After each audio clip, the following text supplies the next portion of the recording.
Hey everyone. Have you ever wondered what actually happens when modern technology literally drains the oceans of the past? We all know the classic stories of ancient wonders, but what if the myths we've been told are hiding a much more calculated reality? Let's dig right into this explainer, because new imaging technology is peeling back the layers of time to reveal ancient engineering secrets like never before. Because look, when we use cutting-edge imaging tech to digitally peel back the seas and the sands, we're not just, reconstructing lost wonders. We're completely redefining how we understand early civilizations. We start to see that monumental architecture and maritime engineering weren't just for show. They were incredibly sophisticated tools for survival, and more importantly, for total socioeconomic control. So here is our game plan for today. First, decoding the pharaoh's lighthouse. Second, engineering for the environment.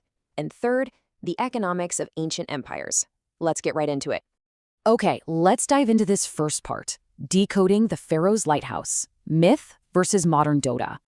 Our first case study takes us right to the Mediterranean seabed off the coast of Alexandria, Egypt. For literally centuries, the pharaoh's lighthouse was just this drowned myth, lost underwater after a 14th century earthquake. But recently, archaeologist Isabel Harry and her team used a technique called photogrammetry to find the truth. Basically, they took 50,000 highly detailed underwater photographs over 28 weeks of diving and turned all that raw data into incredibly accurate 3D models. They effectively drained the harbor digitally, and what they found was a massive underwater puzzle, nearly 3,000 mysterious granite blocks just scattered across 3 acres of the seabed. What's really wild here is how this hard, digital data completely busts the wildly exaggerated claims of ancient eyewitnesses. I mean, some of these old accounts claimed the Pharos was so extensively high that a drop stone would take 3 whole days to hit the ground, which obviously would put the top of the lighthouse somewhere up in the stratosphere. But the photogrammetry data gave us the real blueprints. It proved that the walls didn't slope inwards like the myths always depicted. Actually, they were built perfectly straight. And this brilliantly illustrates the sheer monumental scale of the pharaohs. Down in those drowned ruins, they actually found pieces of a gigantic granite door frame.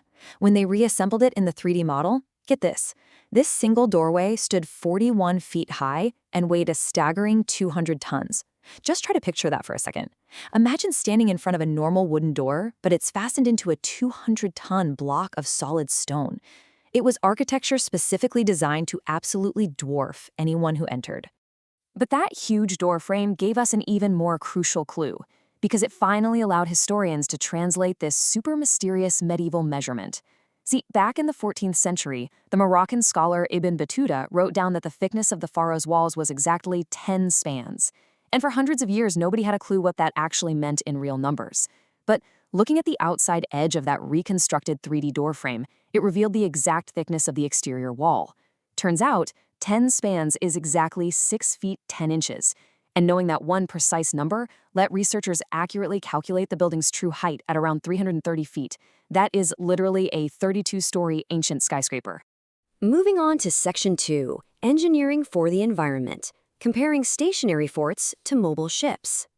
Let's pivot for a second and look at how totally different extreme environmental threats force entirely distinct engineering solutions. Over in Egypt, deep in the Nubian desert, they were dealing with hostile southern land borders. Their solution? Build a massive wall of 15 static megaforts to just block invasions entirely. Meanwhile, thousands of miles to the north, the Vikings were facing the wild, storm-tossed oceans of Scandinavia. So their solution was the exact opposite: highly mobile, clinker-built longships designed to conquer the open water. Let's zoom in on that Viking maritime engineering. The real secret to how they navigated such violent waters is all in the design. They used this clinker-built style. Basically, that means they fastened overlapping oak planks together with iron rivets. Unlike the super stiff wooden ships that the rest of Europe was building further south, this overlapping style gave Viking ships incredible flexibility. They didn't try to fight the gale-force winds or the crashing waves. The ships literally flexed and moved right with them.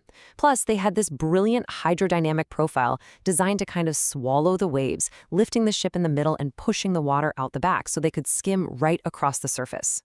Now, what's really interesting about this slide is the engineering logic right in the heart of the vessel. In a buried longship they dug up in Norway, archaeologists found a flat, rectangular wooden structure specifically designed for the central mast placement. It was brilliantly positioned to take all those immense forces from the wind catching the sail and safely distribute them down into the ship's frame. That one structural detail is what allowed Viking expeditions to survive those brutal North Atlantic gales without the ship just ripping itself apart. All right, switching gears back to the ancient Egyptians, they achieved that same level of absolute genius, but with static defense. Before the Aswan Dam flooded the whole region, archaeologists managed to document 15 massive forts spanning a 200-mile stretch along the Nile. I'm talking about massive structures like Fort Urinardi and the colossal Fort Bluhen. They had dry moats, fortified gateways, defensive battlements, and these highly sophisticated arrow loops that gave archers a 180-degree firing arc. It's totally mind-blowing when you realize that all these features, stuff we instantly associate with medieval European castles, were already perfected by the Egyptians out of mud brick a full 3,000 years earlier. Which brings us to our final section: economics of ancient empires and how architecture was used as control. So the crucial point is, why? Why go to all this unbelievable effort to build these massive structures? Let's look back at Fort Bluhen.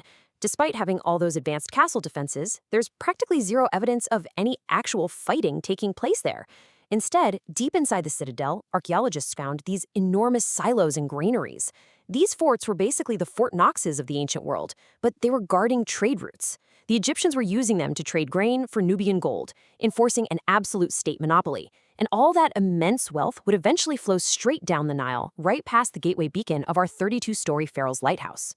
And just to enforce that monopoly, the Egyptians built an economic machine on a truly staggering scale.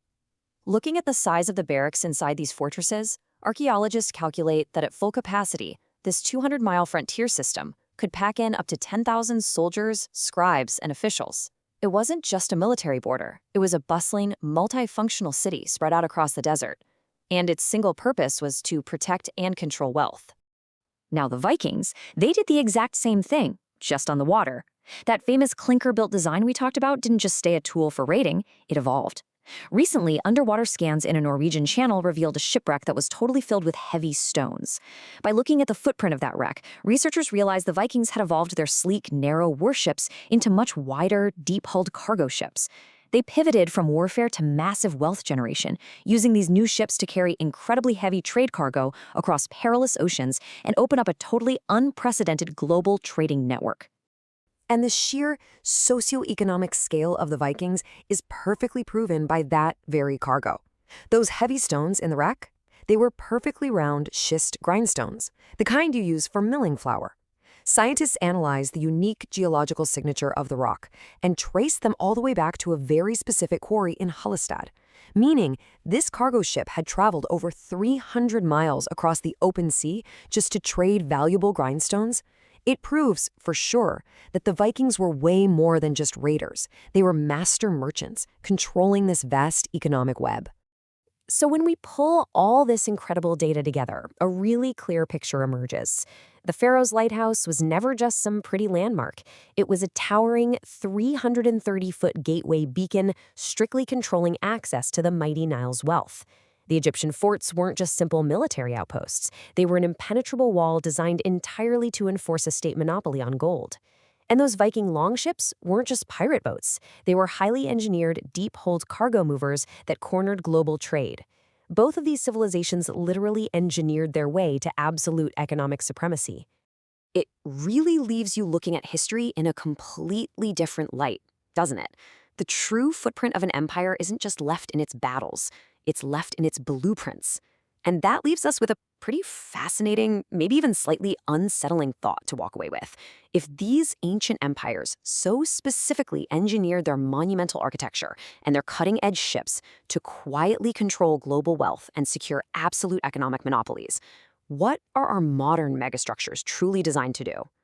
Next time you're looking up at a city skyline, ask yourself, who is really pulling the strings? Thanks for hanging out with me for this explainer. I absolutely cannot wait to dig into the next one with you.